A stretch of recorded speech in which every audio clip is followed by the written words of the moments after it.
로마서 1장 8절에서 17절입니다.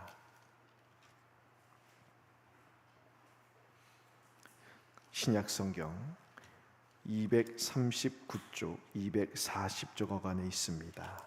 로마서 1장 8절로 17절까지 한 절씩 교독하도록 하겠습니다.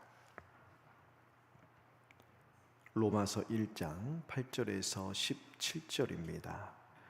먼저 내가 예수 그리스도로 말미암아 너희 모든 사람에 관하여 내 하나님께 감사함은 너희 믿음이 온 세상에 전파됨이로다.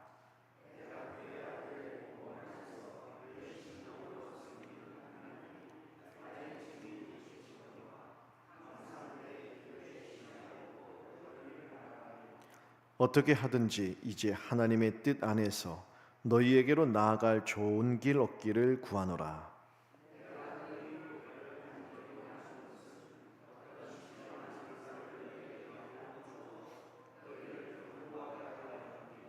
이는 곧 내가 너희 가운데서 너희와 나의 믿음으로 말미암아 피차 안위함을 얻으려 함이라.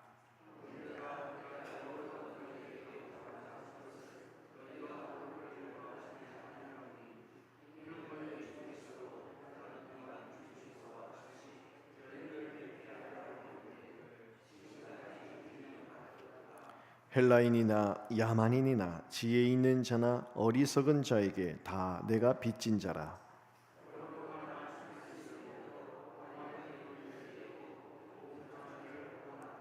내가 복음을 부끄러워하지 아니하노니 이 복음은 모든 믿는 자에게 구원을 주시는 하나님의 능력이 됨이라. 먼저는 유대인에게요 그리고 헬라인에게로다. 복음에는 하나님의 의가 나타나서 믿음으로 믿음에 이르게 하나니 기록된 바 오직 의인은 믿음으로 말미암아 살리라 함과 같으니라. 아멘. 오늘 말씀에는 로마에 있는 그리스도인들을 향한 사도 바울의 마음이 잘 표현되고 있습니다. 오늘 8절에 보시면 로마에 있던 그리스도인들의 믿음이 온 세상에 전해지게 된 일로 인하여 그들을 생각할 때마다 사도 바울이 고맙고 감사하다 그렇게 이야기하고 있죠. 로마에 있던 그리스도인들의 믿음이 다른 지역, 다른 나라에 있는 그리스도인들에게까지 소문이 났다는 것입니다.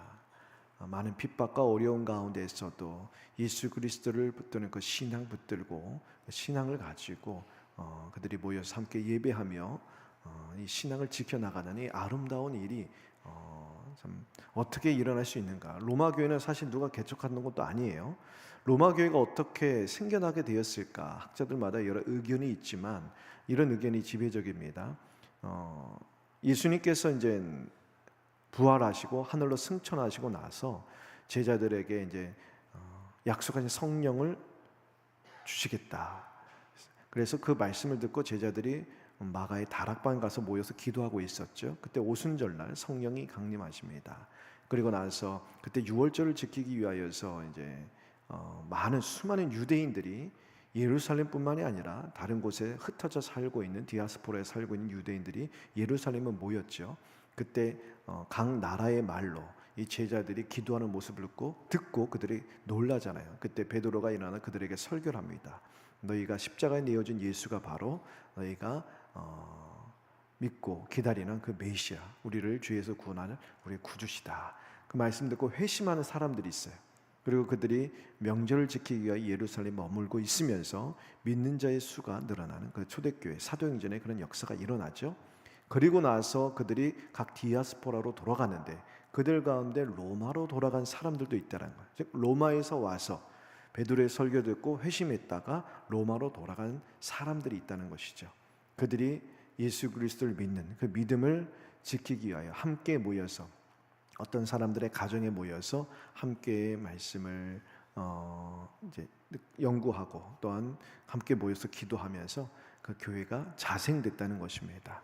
그러니 얼마나 이 로마에 있는 성도들의 그 믿음의 소문을 들을 때에 사도 바울이 얼마나 기쁘고 감사하겠습니까? 어떻게 공동체가 형성되었든지 간에 복음이 심겨지고 자라나 성장하는 것은 복음의 생명력이 있다는 것을 보여주는 것이죠. 그래서 9절에 항상 그들 위해 기도할 때마다, 사도 바울이 항상 기도할 때마다 쉬지 않고 그들 위해서 기도한다, 그렇게 이야기하고 있습니다. 그리고 10절 보시면 얼마나 그들 가서 만나고 싶겠어요. 이 귀한 성도들에게 가서 이들의 믿음을 더욱더 굳건하게 해주고 이들에게 예수 그리스도에 대한 그러한 더욱 깊은 이 복음의 내용을 알려주고자 하는 그 마음이 왜 없었겠습니까? 그래서 10절에 보시면 하나님의 뜻 안에 너희에게 갈 좋은 길이 열리게 되기를 구한다. 왜냐하면 지금까지 여러 번 로마에 가기를 원했지만 하나님께서 허락해 주시지 않았다는 거예요. 다 이유가 있었기 때문이라는 것이죠. 그 바람에 로마로는 가지 못했지만 3차 전도 여행을 통하여 나머지 다른 곳에 또한 교회를 더욱더 세우고 굳건히 하며 복음을 전하는 하나님의 나라 일을 감당했는데, 이 10절의 말씀처럼 결국 이제 사도 바울은 로마로 가게 됩니다. 그 로마에 가서 순교를 하게 되죠. 로마에는 성도들을 만나 그들의 믿음을 더 굳건하게 하게 되죠. 그래서 11절 보시면 사도 바울은 로마의 성도들을 만나 영적 은사를 나누어 주고 그들을 견고하게 하기를 원한다. 이것은 일방적으로 사도 바울이 그들에게 뭔가 이렇게 위로하고 그들의 믿음을 견고하게 하고 뭔가 영적인 은사를 나누어 주겠다는 일방적인 일만이 아닙니다.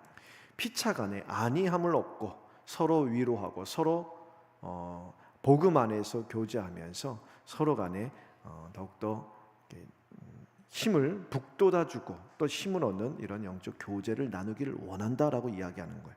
그래서 12절에 사도 바울은 로마의 성도들을 방문함으로 서로 믿음으로 상호간에 위로를 얻기를 원한다, 그렇게 이야기하고 있지요. 믿음과 사랑은요, 일방통행이 아니라 양방통행입니다. 우리가 하나님과의 관계에서도 마찬가지죠. 하나님께서 우리에게 은혜를 주세요. 구원받은 하나님 백성들 하나님 앞에 은혜를 구하고 하나님 우리에게 은혜를 주세요. 일방적으로 받는 것만이 아니죠. 그러면 기뻐하고 감사함으로 말미암아 하나님을 찬양합니다. 고백을 올려드려요. 헌신을 하는 거예요. 양방통행이죠. 이것이 예배를 통하여 우리에게 잘 보여주는 거예요. 예배도 여러분 일방적으로 우리가 하나님 앞에 드리는 예배를 드린다 하지만 우리가 일방적으로 드리는 것만이 아니죠. 우리가 정한 시간에 나와서 하나님 앞에 우리의 온 마음을 드리고 헌신을 드리고 찬양을 드리고 헌상하고 믿음을 드리지만 또한 그 예배 가운데 하나님께서 우리에게 은혜를 주시는 거예요. 임재하시는 거예요. 강림하시고 하나님께서 우리 심령 가운데 말씀을 통해 현현해 주시는, 이게 이제 예배예요. 양방통행이죠. 마찬가지예요. 우리의 믿음 또 하나님 주신 사랑, 우리 성도들 향하여서 이것이 양방통행으로 이루어지는 거예요. 나에게 주신 말씀의 은혜, 나에게 주신 더욱더 풍성하게 부어진 하나님의 사랑을 서로 간에 주고받는 거예요. 이것이 바로 교회이고 이것이 그리스도인의 교제라는 것이죠. 그래서 여러분, 교제가 참 중요합니다. 저희 성민교회는 그래서 예배 그리고 셀 모임, 이것이 한 두 개 큰 기둥과 같죠. 그래서 셀 모임을 통해서 우리는 단순히 교제하면은 뭐 먹고 마시고 이것도 중요한 교제의 요소입니다. 중요한 것은 하나님의 말씀이 중심이 되어서 그 말씀을 통하여 받은 은혜, 말씀을 통하여 내가 더욱더 알게 된 하나님에 대한 그런 놀라운 그런 은혜, 또 하나님께서 부어주신 그 사랑을 내 삶 가운데 적용했고 그 말씀을 살아내고, 그래서 그것을 서로 간에 나누면서 서로 간에 피차 아니하고 또한 위로를 받고 격려하는 그런 날로한 그 교제가 이루어지는 것, 이것이 그리스도인의 삶이요 예배라는 것이죠. 13절에 보시면 사도 바울은 로마의 성도들을 가리켜 형제들이라고 부르고 있습니다. 유대인들에게 이방인은 절대로 형제가 될 수 없습니다. 그런데 사도 바울은 그리스도의 복음 안에서 너희는 형제다, 그렇게 이야기하고 있어요. 그래서 14절에 헬라인이나 야만인이나 지혜 있는 자나 어리석은 자 모두에게 다 내가 빚진 자라. 여기 야만인은 이제 헬라 이방인을 가리키는 것이죠. 유대인뿐만이 아니에요. 모든 이방인에게도 사도 바울은 복음을 전하는 그런 이방인의 사도로 부름을 받았는데, 사도 바울은 복음으로 인해서 삶이 송두리째 바뀌었습니다. 복음으로 말미암아 예수 그리스도를 믿어 하나님의 자녀가 되었을 뿐만이 아니라 이방인의 사도가 되었어요. 그래서 이 복음의 빚진 자로서 이 복음을 전하는 사명을 받았는데 이것은 이방인들, 유대인들뿐만이 아니라 이방인들에게도 이 복음이 다 전해져야 되는 것이다. 그래서 15절에 로마에 가서 직접 이 복음을 너에게 더 잘 전하고 이 복음으로 말미암아 너희를 더욱더 믿음 가운데 견고하게 세우길 원한다 이야기하지요. 16절에 사도 바울은 지난 3차례의 전도 여행을 통해서 복음이 모든 믿는 자에게 구원을 주시는 하나님의 능력임을 경험했습니다. 그렇기에 그 능력을 보고 알았기에 복음을 부끄러워하지 않는다. 17절에 복음 안에는 하나님의 의가 분명히 나타난다 합니다. 그래서 하나님의 진노에서 구원받을 수 있는 유일한 길, 우리 죄로 말미암은 하나님의 진노 가운데 구원받을 수 있는 길은 복음 안에 나타나는 하나님의 의를 얻는 거예요.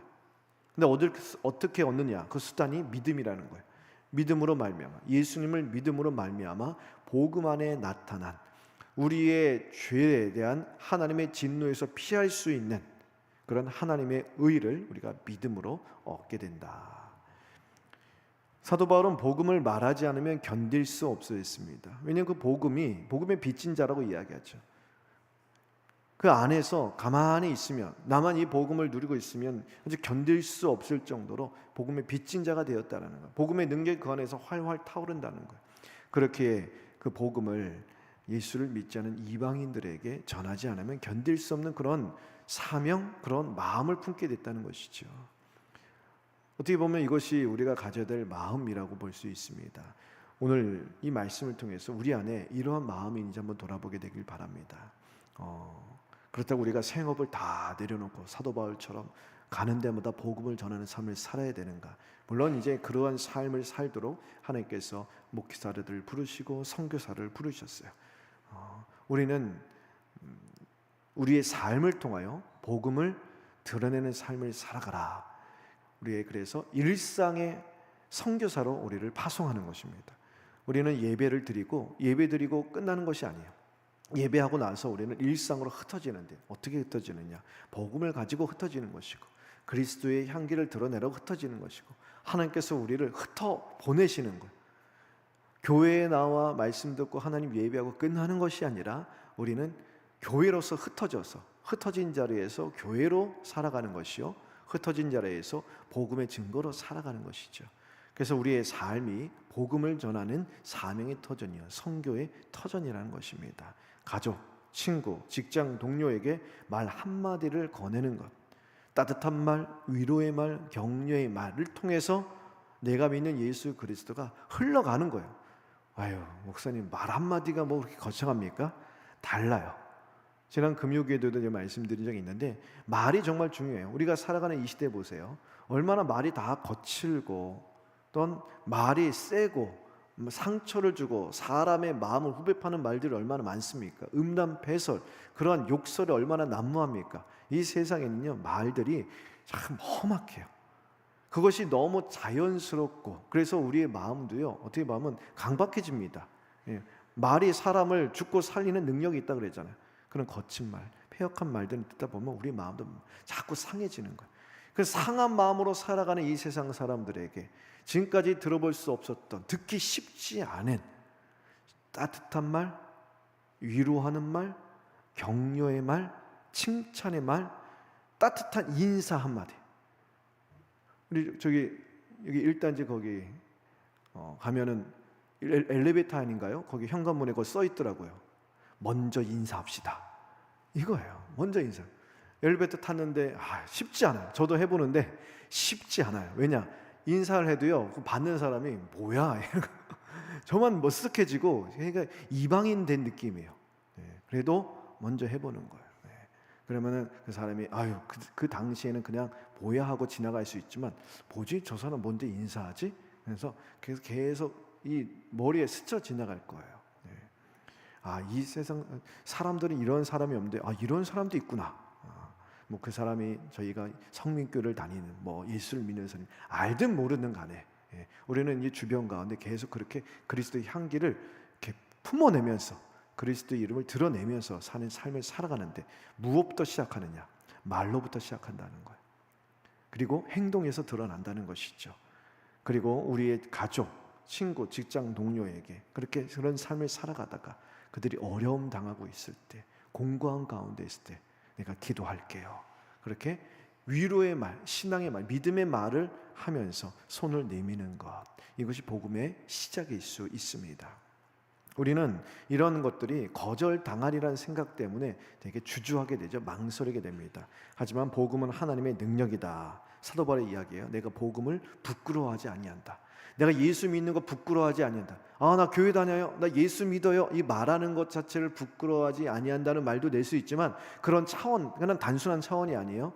이렇게 우리의 삶 가운데 그러한 행동들, 말 한마디 실천하는 것을 결코 내가 부끄러워하지 아니한다. 이 부끄러워하지 않는다는 말은 창피한다는 뜻이 아니에요. 주저하지 아니한다는 거예요.